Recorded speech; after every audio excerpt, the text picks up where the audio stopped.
There's not many people, Dan, that I would say are the master at what they do. And I'm actually going to divide what you do into two things. So you've got the actual tangible stuff, right, which is the photography, even though you can't touch the pictures.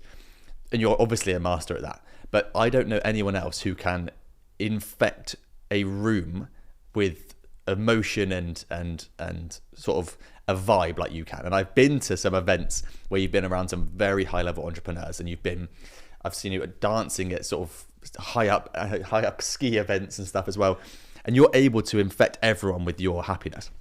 And that's the part that I think is really, really interesting. We will get into the power of high quality media and personal branding and stuff, which is almost what you mentioned earlier about how you grew your business from the addictive nature of wanting to get your personal brand out there and show your work. But I am really interested in how you get someone to give you their time, because if you've got 5 minutes with Lady Gaga or whatever, or 7 minutes with Beckham, like you say, if they are in a bad mood, you've got to make them do what you need for the shots because you need to get paid, but also your team also need to all understand the mission that you're on. So in growing your business, and I now know that you teach loads of people how to do this as well, what is the main bit of advice you could give someone who isn't naturally perhaps a positive person or an extrovert like you might describe yourself? What can they do to be like, this is how I make people love what we're about to do and lean into it and be happy with what we're trying to achieve here? Yeah, that's a really good question. And I think, that is something that I am literally having to do daily and have done for a long period of time. And I think I, again, candidly learned how to do that because the net result was a good result. So I realised, oh, well, hang on, let me tweak how I'm operating here. And now it feels very subconscious, but I think, there were probably some conscious decisions along the way. And I think, it's about, I think control is a really big word to use here, and a really relevant one. And I think as soon as the door bangs open, whoever he or she might be who's coming into my world for that half an hour or 3 hours or 15 minutes, they're immediately eyeing me up. They're sizing me up. Right, okay, so what's happening here? Is the place a mess, or is it a bit like a calm restaurant kitchen run by good chefs? Is he in control? I'll breeze over. I won't run over to say hi. I'll breeze over. Maybe I'll take my time before I turn around from the monitor and go over and introduce myself. I'm in control to start with. And then I want them to see that everything happening in this room is in control. So I'm calm. And then as soon as I go over to meet them, I know everything about them. They had their hair dyed yesterday morning because I saw on Instagram and I checked that. They've recently been divorced 2 months ago, and in the last few interviews, they seem really on edge. Similar to you do all your research before you have a guest on, and you know how important that is. So I'm all over them in terms of what's going on, and then over I go and just sort of introduce myself and immediately give them an out. So I'm like, hey, Elizabeth, really nice to meet you. By the way, God, I thought last night's episode was fantastic. I'm Dan, the photographer, by the way. Just to let you know, shot 1 is over there on the leather sofa. Shot 2 is going to be you by the window. And there's an access onto the roof. And so I'd love to do the last picture, shot 3, up on the roof with the London skyline behind. It's now 12:15. We'll have you out of here at about 1:30. How does that sound? And when I say that, I can then see their shoulders go down a bit. They're like, oh, fuck. Am I allowed to swear, by the way? You swear as much as you want. Sorry. I see their shoulders go down and I see them think, oh, he's in control. So wherever they've come from, they now know they've got an out, which is in an hour and a half. They apparently just have been in front of someone who seems to know what's going on. So they've got the best chance of having an all right couple of hours. Yeah. Because with many of these people, and the more senior they kind of are, the bigger I guess they are as a talent, the more draw on their time and stuff like that. And so if it's a little bit of if it's a bit of a safe refuge for an hour and a half or 2, then they're likely to be in the best possible place they can be in for me. Does that sort of make sense? Yeah, completely. I think it's so true. And if I give an example of the business space, we work with a few agencies where they're doing services for us. And the ones that I like are not necessarily the ones that get the best results for us. They're actually the ones that communicate the best. Because there's nothing more frustrating to me than someone who can't say what's going to happen. So if I came into your studio, and perhaps we should do it better with us, when you come in, we're like, you're going to start now, you're going to record for 1 hour and you're going to leave here.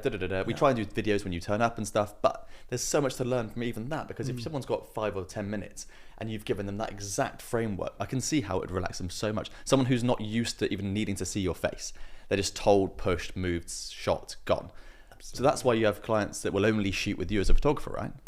I think that is the case. Yeah, I know for a fact that there's 2 reasons that I get booked. So when, if it's, say, a big magazine, have got, I don't know, let's say it's Keanu Reeves flying into London, they'll be going through the list of who they might put on that job, which photographer they might commission for it. And I know I get commissioned for 2 reasons.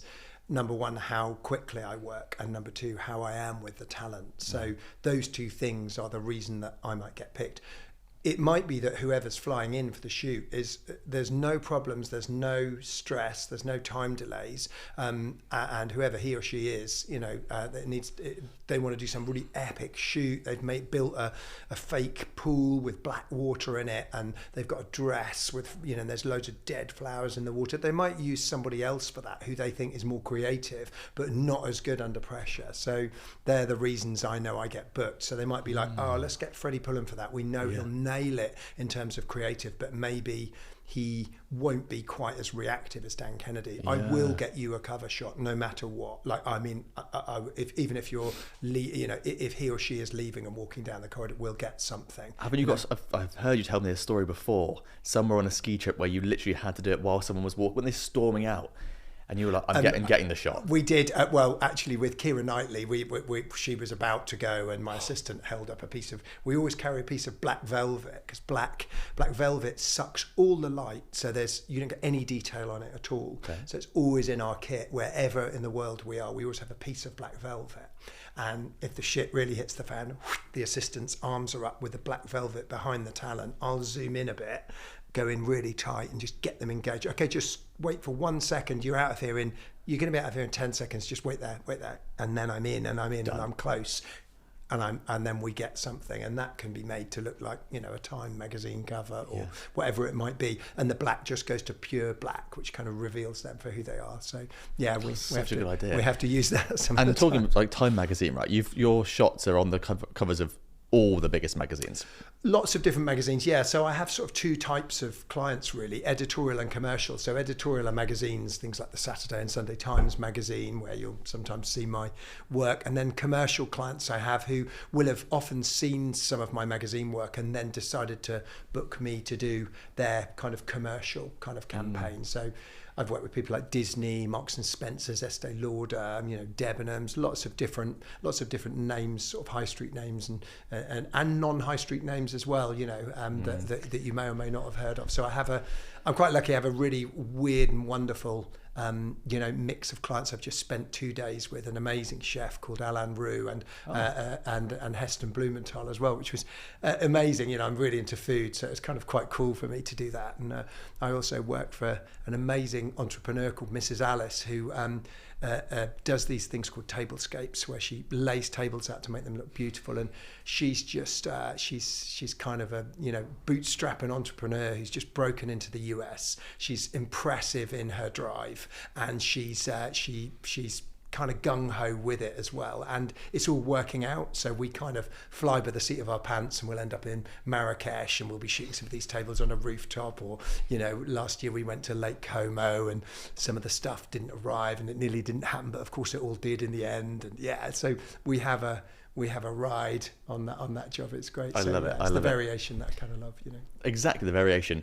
What I'm really interested in, Dan, and what I want to talk to you about really is that I'm really interested in how business owners and entrepreneurs, we don't always look at other industries to then benefit us.